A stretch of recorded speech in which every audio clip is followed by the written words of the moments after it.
Acara ini dipersembahkan oleh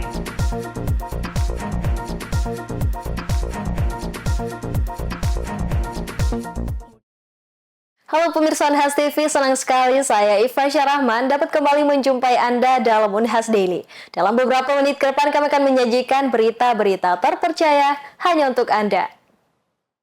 Pemirsa, Rumah Sakit Pendidikan Universitas Hasanuddin meluncurkan 3 layanan medis baru. Kegiatan ini menandakan dimulainya rangkaian perayaan Disnatalis ke-15 Rumah Sakit Pendidikan Unhas. Berikut liputan selengkapnya untuk Anda.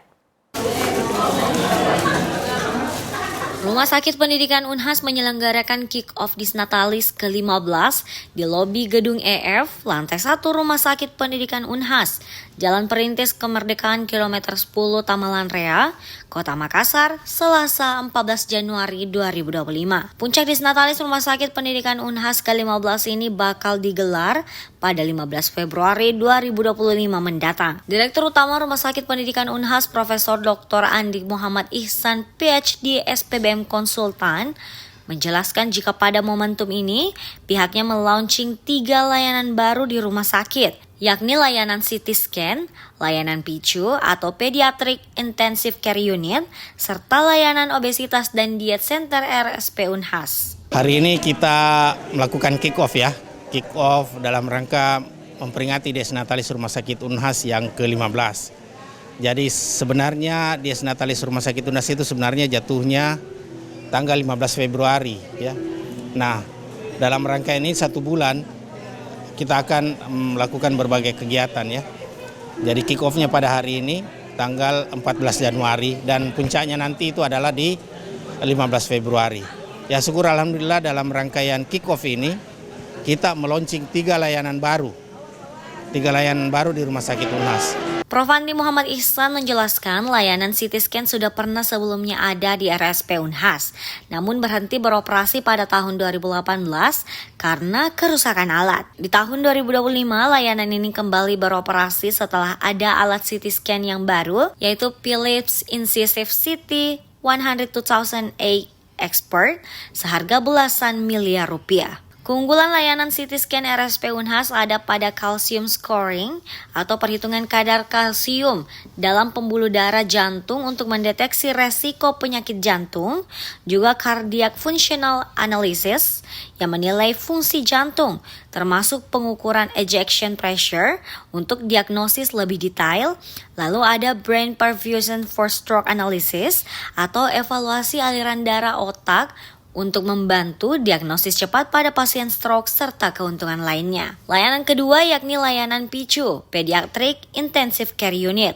Layanan ini menyediakan fasilitas berupa 5 bed yang dilengkapi dengan 2 unit ventilator, alat monitoring, hemodinamik non-invasif, dan alat continuous renal replacement therapy.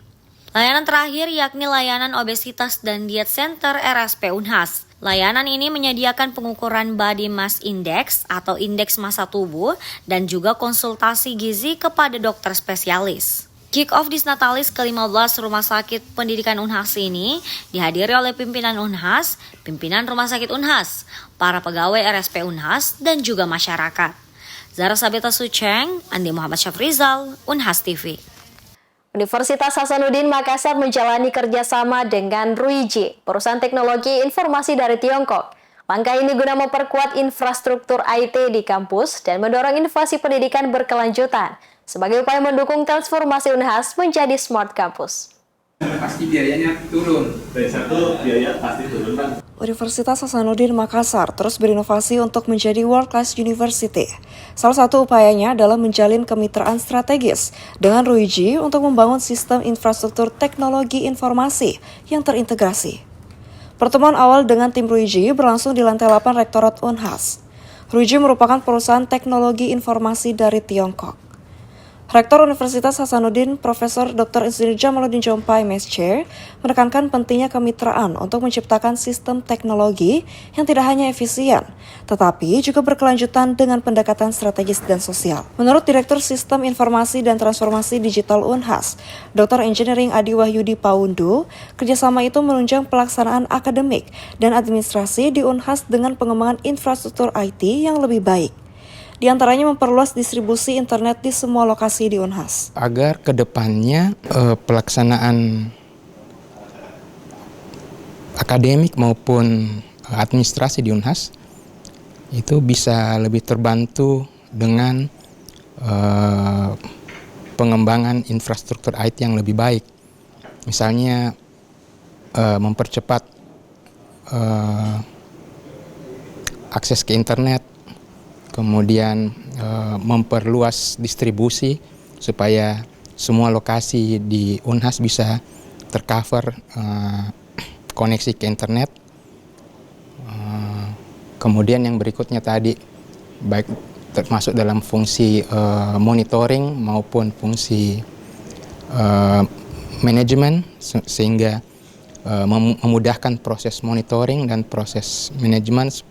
Jadi kita tidak perlu ke lokasi-lokasi secara fisik, tapi dari satu lokasi saja kita bisa memonitor maupun memanage seluruh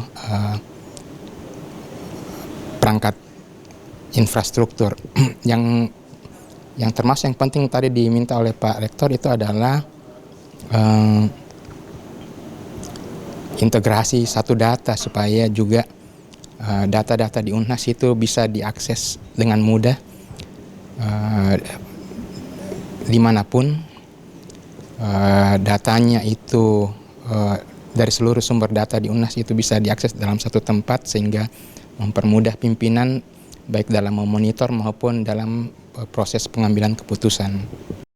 Transformasi menuju Smart Campus ini juga mencakup integrasi sistem satu data, bertujuan untuk mempermudah pengelolaan data kampus dan mendukung proses akademik yang lebih modern. Unhas optimis dengan kerjasama itu dapat mengakselerasi perannya sebagai universitas berkelas dunia yang memanfaatkan teknologi untuk kemajuan pendidikan dan administrasi. Andi Putinaja, Muhammad Syaiful, Unhas TV. Pemirsa, Gubernur Sulsel terpilih Sudirman Sulaiman dan Fatmawati Rusdi berencana mengoptimalkan pertanian sebagai sektor unggulan melalui hilirisasi dan industrialisasi. Pengamat ekonomi dari Universitas Hasanuddin menilai jika optimalisasi itu tak hanya pada beras namun juga komoditas lain. Sulawesi Selatan yang dikenal dengan kekayaan sektor pertaniannya kini berada di jalur transformasi ekonomi di bawah kepemimpinan Gubernur terpilih Sudirman Sulaiman dan Fatmawati Rusdi. Dalam upaya memperkuat ekonomi daerah, sektor pertanian yang selama ini menjadi andalan akan dikembangkan lebih jauh dengan industrialisasi dan hilirisasi. Tak hanya itu, sektor pariwisata berbasis pertanian akan diperkuat, menciptakan sinergi antara sektor-sektor unggulan tersebut. Sektor lain seperti pertambangan dan perikanan juga menjadi fokus dengan perhatian khusus pada keberlanjutan lingkungan. Pengamat ekonomi dari Universitas Hasanuddin, Profesor Dr. Mursalim Nohong, SE MSI CWM, menyebut optimalisasi sektor pertanian tidak hanya terbatas pada beras, tetapi juga pada komoditas lain seperti kakao dan sektor perikanan. Prof. Mursalim juga menyampaikan, jika potensi perekonomian di Sulawesi Selatan tentu saja membutuhkan dukungan dari perbankan dalam hal pembiayaan untuk sektor-sektor ini agar dapat berkembang dengan lebih maksimal. Lebih mengoptimalkan karena itu yang menjadi unggulan kita, tetapi tentu dengan tidak hanya semata-mata pada sektor perberasan misalnya, tetapi sudah harus merekspansi kepada sektor-sektor pertanian yang lain, unggulan yang lain. Misalnya kita punya kakao yang bagus ya, kemudian daerah-daerah lain yang punya sektor-sektor pertanian yang perikanan juga menjadi hal satu ini. Nah, cuman saya kira ke depan ini pemerintah provinsi sudah harus mengambil satu kebijakan agar supaya sektor-sektor perbankan ini itu memberikan dukungan juga, supporting dalam hal mendanai misalnya upaya-upaya yang bergerak dalam bidang pertanian untuk mendorong agar supaya bisa memberikan nilai tambah yang lebih bagus lagi. Wakil Dekan Bidang Akademik dan Kemahasiswaan FEB Unhas ini menegaskan bahwa hal penting yang harus diperhatikan dalam perekonomian adalah membangun kembali blueprint yang berbasis kepada sektor unggulan pertanian. Tak hanya itu, menurutnya penting untuk melakukan evaluasi kebijakan-kebijakan terkait dengan permasalahan kelangkaan pupuk yang tentunya harus dijamin oleh pemerintah. Prof. Mursalim menambahkan, untuk jangka panjang tidak hanya berbasis pada sektor perberasan, tetapi ada sektor-sektor yang lain. Melihat lahan-lahan kita, banyak yang beralih fungsi dan bahkan cenderung tidak produktif karena dialihfungsikan. Selain itu di Sulawesi Selatan ini, industrialisasi sudah berkembang dengan baik, seperti pertambangan yang kemudian diupayakan. Pertambangan ini tidak menimbulkan efek lain, terutama terhadap lingkungan. Profesor Mursalim berharap dengan strategi yang komprehensif mampu membawa Sulawesi Selatan menuju masa depan yang lebih sejahtera melalui pengembangan sektor-sektor unggulan yang berkelanjutan dan bernilai tambah. Andrea Renen Karina, Unhas TV. Wacana deportasi massal imigran tanpa status hukum tetap oleh Presiden terpilih Amerika Serikat Donald Trump mendapat beragam respon dari warga negara Indonesia dan diaspora Indonesia di Amerika Serikat. Sebagian yang tak memiliki izin tinggal mengaku tak khawatir soal ini. Berikut laporan selengkapnya oleh tim VOA dari Florida dan New York. Lady Insih, bukan nama sebenarnya, adalah warga Indonesia yang telah menetap di Florida, Amerika Serikat selama 23 tahun tanpa status hukum tetap. Di tengah wacana deportasi massal imigran tak berdokumen oleh Presiden terpilih Donald Trump, ia bisa ikut terjaring. Tapi menurut Insih, ini bukan ancaman kali pertamanya. Berapa tahun yang lalu juga semua harus sweeping di jalanan, di mana-mana, atau ke restoran-restoran itu saya udah ngalamin. Menurut Pew Research Center, ada sekitar 11 juta pendatang tanpa izin tinggal seperti Insih di Amerika. Saat ini bekerja sebagai juru masak di Florida, Insih mengaku pindah ke Amerika untuk mengubah nasib. Aku tuh udah nggak takut lagi karena udah terlalu lama di sini. Dan mungkin aku pun sudah siap untuk pulang. Karena memang tujuanku ke sini hanya untuk mencari kehidupan yang baik. Itu aja. Sebagian imigran tak bersurat berhasil mendapatkan legalitas meski memakan waktu yang panjang. Salah satunya adalah Maureen yang tiba di AS pasca lakoni profesinya di kapal pesiar. Perjuangan Maureen dapatkan legalitas di Amerika memakan waktu lebih dari 1 dekade. Amerika is the dreamland ya. Terus selagi kita berbuat baik, kita nggak ganggu orang, kayaknya mereka welcome deh. And you have to pay tax. Emmanuel Syukur, WNI yang bekerja sebagai juru masak di Florida memiliki izin tinggal di Amerika. Meski tak khawatir dideportasi, ia akui cemas akan kemungkinan stigmatisasi imigran secara umum di Amerika. Akan memandang kita sebagai pendatang itu pertama pasti ada judging dari mereka dulu, tetapi tidak semua mereka seperti itu karena Amerika ini sangat membutuhkan imigran. Berdasarkan data tahun 2020 hingga tahun 2024, pihak berwenang AS melakukan 545.252 deportasi. Di antaranya adalah deportasi 71 warga negara Indonesia.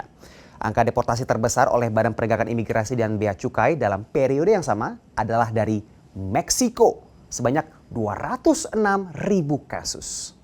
Menurut pengacara keimigrasian di New York, Lia Suntoso, yang tangani klien mancanegara, tantangan terbesar keimigrasian saat ini adalah antrean kasus yang sangat panjang. Kan kalau di sini hearing deportation itu disebutnya removal. Schedulingnya itu bisa 2 tahun, 3 tahun, Mas. Jadi, and that's being generous loh ya. Saya ada klien yang diminta check-in ke imigrasi karena baru nyebrang dari selatan. Check-innya masih 2028, Mas. Ada yang 2031. Dalam hal deportasi WNI di Amerika Serikat, KJRI sebut umumnya biaya transportasi pemulangan ditanggung pemerintah Amerika. Nah, itu yang kami harus double check ke mereka secara fisik, mereka kondisi sehat. Ya, pertama yang kita di aspek perlindungan WNI-nya. Kedua, perlakuan di rumah tahanan itu sendiri tentunya baik atau tidak. Itu yang harus kami pastikan itu. Dari Florida dan New York, tim VOA. Pemirsa, informasi tadi sekaligus menutup perjumpaan kita hari ini. Jangan lupa untuk tersaksikan Unhas Daily hanya di Unhas TV. Saya Fasya Rahman mewakili kru yang bertugas, pamit undur diri dan sampai jumpa.